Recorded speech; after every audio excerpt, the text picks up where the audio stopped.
Mēs izvēlējāmies šo vārdu aizpilsēta, jo negribējās lietot vārdu priekšpilsēta, jo tas, kas ir priekšpilsēta vienā Austrālijas pilsētā, ir kaut kas pavisam savādāks nekā priekšpilsēta Rīgas priekšpilsēta, piemēram, kaut kāda Imanta vai Zolitoda vai kaut kas tāds.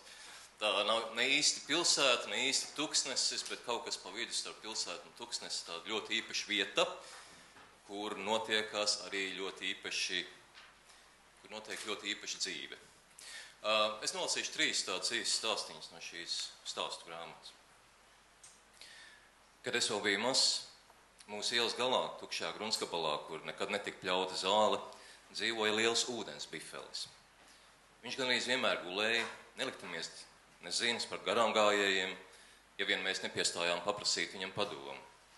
Tad viņš lēnām solī pienāca mums tuvāk, pacēla savu kreiso nagu un vārda tiešā nozīmē norādīja pareizo virzienu. Bet viņš nekad neteica, uz ko viņš īsti norāda, vai cik tālu mums jāiet, vai kas mums būtu jādara, kad nonāksim galā. Īstenībā viņš nekad neko neteica, jo tādi jau tie ūdens bifeļi ir, viņiem riebis runāt. Vairumam no mums tas atstāja vilšanās sajūtu. Tāpēc, pirms kāds iedomājās aiziet pie bifeļa pēc padoma, mūsu problēma parasti jau bija samilzus tik tālu, ka prasīja pavisam konkrētu un steidzamu risinājumu. Beigās mēs vispār pārstājām pie viņa iet, un man liekas, ka neilgi pēc tam viņš arī atstāja šo vietu. Palika tikai garā zāle. Cik stulbi no diena, jo ikreiz, kad bijām sekojuši viņa rādītāja nagam, mēs piedzīvojām pārsteigumu, atvieglojumu, prieku par to, ko atradām. Un ikreiz mēs bijām teikuši uz mata tos pašus vārdus. Bet kā viņš to zināja? Nākamais stāsts - Zemstraume. Par mūsu ielas māju ar 17. numuru kaimiņi āleģi runāja klusinātos toņos.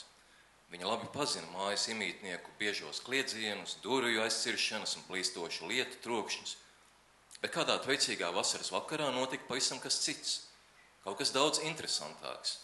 Mājpriekšas zālienā uzradās liels jūras dzīvnieks. Ap 9 rītā visi kaimiņi jau bija pamanījuši šo noslēpumaino, maigi elpojošo radījumu. Protams, viņi sastājās tam apkārt, lai to labāk aplūkotu. Tas ir dugongs, teica kāds puišelis. Dugongs ir rets un apdraudēts zīdītājs, kas pārtiek no augu barības un dzīvo Indijas okeānā. Tas pieder pie Sirēnija kārtas dzimta dugongidai ģins dugong suga dugong. No tā gan nekļūst skaidrāks, kā dugongs nokļuvis šeit, šajā ielā, vismaz 4 kilometru attālumā no tuvākās pludmales. Kaimiņus katrā ziņā daudz vairāk uztrauca nelaimē nokļuvušā dzīvnieka aprūpēšana, un to viņi darīja, izmantojot spaiņus, šļūtenes un samitrinātas segas, tieši tāpat kā bija redzējuši darām vaļu glābējus televizorā. Kad jaunais pāris, kas dzīvoja 17. numurā, beidzot iznāca palūkoties, kas notiek, viņi samiegojušies un apjukuši sākumā ļāvās dusmu un apvainojumu izvirdumam. Un šito tu sauc par joku, viņi kliedza viens uz otru un arī uz dažiem kaimiņiem. Taču drīz vien viņiem pielec, cik šī situācija īstenībā ir absurda, un ka kliekšanu nomainīja kluss apstulbums. Viņiem neatlika nekas cits, kā iesaistīties glābšanas darbos, ieslēdzot zāles laistīšanas ierīci un izsaucot attiecīgo palīdzības dienestu, ja tāds vispār eksistēja. Šo jautājumu viņi ilgi un dedzīgi pārsprieda, nepacietīgi raudami telefonu klausuli viens otram no rokām. Gaidot ierodamies speciālistus, kaimiņi cits pēc cita glaudīja un mierināja dugongu, skatīdamies viņa acī, kura lēni vērās vaļā un ciet, un šita pilna dziļu skumju, vai likdami ausi pie dzīvnieka siltās mitrās ādas, lai saklausītu kaut ko ļoti klusu un tālu, vārdos neaprakstāmu. Glābēju brigādes ierašanās nāca kā teju vai nelūgta iejaukšanās. Oranžiem lukturiem mirgojot strādnieki oranžos kombinēzonos lika visiem atkāpties tālāk. Viņa darbošanās bija iespaidīga. Mašīna bija pat aprīkota ar īpašu celtni un vannu, tieši tik lielu, lai tajā varētu ievietot prāvu jūras zīdītāju. Pāris minūšu laikā viņi iecēla dugongu mašīnā un prom bija. It kā jau 100 reizes būtu tādas lietas darījuši. Tovakar kaimiņi druģaini spaidīja televizoru pogas, lai redzētu, vai kādā ziņu izlaidumā nepieminēs arī dugongu. Neko nesagaidījuši, viņi nosprieda, ka šis notikums iespējams nemaz nav bijis tik nozīmīgs, kā viņiem sākumā bija licies. pārīt 17. numurā atkal sāka klaigāt, šoreiz par zālāju savešanu kārtībā. Vietā, kur bija gulējis dugongs, zāle nes kāpēc bija nokaltus, kļuvusi dzeltena. It kā radījums zālienā būtu sabijis nevis pāris stundas, bet gadus. Tad viņi sāka kašķēties par ko citu, un kāds priekšmets, varbūt šķīvis, sašķīda pret sienu. Neviens neredzēja, kā mazais puišelis, sažņautis rokās jūras zooloģijas enciklopēdiju, izlavījās pa mājas durvīm, piezagās dugonga atstātajam nospiedumam un nogūlās tā vidū, izstiepis rokas ar sāniem, veroties mākoņos un zvaigznēs un cerot, ka paies krietnes laiks, līdz vecāki pamanīs, ka viņa nav istabā un nikni bļaudami nāks laukā. Dīvaini, bet viņi galu galā parādījās bez trokšņa, bez pēkšņiem. Cik savādi. Vienīgais, ko zēns sajuta, bija maigas rokas, kas viņu paceļ un nes atpakaļ uz gultu.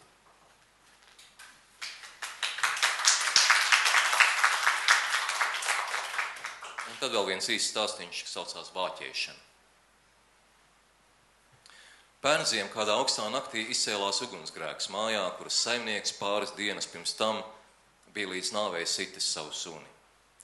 Būdams stiprs vīrs, viņš visu iedzīvi spēja izglābt pats saviem spēkiem, velkot no degošās mājas ārā mantu pēc mantas un kraujot tās mājpriekšas zālienā. Tiklīdz darbs bija galā, no apkārtējās pustumsas plaiksnīgajā gaismā izcilpoja 100 visdažādākā izskata un lieluma suņu, kuri tūdaļ sasēdās uz visām ierīcēm un mēbelēm, it kā tās piederētu viņiem. Tie nelaida vīru klāt un negan tik kampa pēc viņa rokas, kad viņš mēģināja tiem sist, bet citādi tupēja rāmi, bezkaislīgi vērdamies liesmās. Uguns dega neticami spēcīgi. Māja sagāzās pāris minūšu laikā, un saniknotais vīrs aizsteidzās meklēt ieroci.